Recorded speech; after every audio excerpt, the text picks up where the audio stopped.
Fire risk. First responders warn the state could be headed for a dangerous wildfire season. Drought conditions and dry swamps are prompting burn bans all across the state tonight. You can see the entire Tampa Bay area right here is under a burn ban right now. But since Monday, fire crews have been busy fighting brush fires all over Tampa Bay. You see a few of them right here on this map.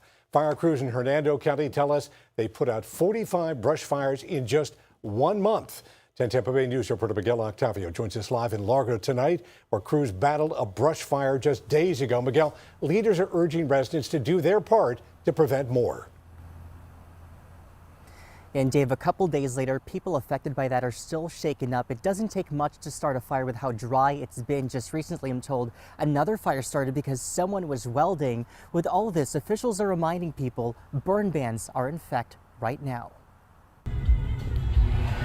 From Pinellas to Hillsborough and Pasco to Citrus counties, a string of recent brush fires this week prompt a warning from fire officials. We're having to prepare a lot earlier this year than we have before. They say if these dry conditions continue, we could be headed into a dangerous and destructive wildfire season. Be very cognizant of what's going on. In just hours, students in 2 Pasco County schools will return after brush fires canceled classes today. The threat isn't isolated. The fires also ignited in areas farther north. Here's a look from above a 26-acre fire in Citrus County. Everybody just needs to be very super cautious right now and be patient, and hopefully we can get some rain.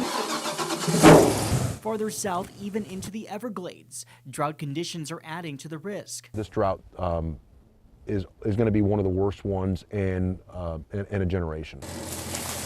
With water levels dropping, hiding places for wildlife here appear to be shrinking. Airboat tours are less frequent. Officials are urging people to conserve water and take steps now. Clean up around your home. I like to call them weekend jobs, just raking leaves and pine needles, removing them from where the home is. Be very cognizant of what's going on.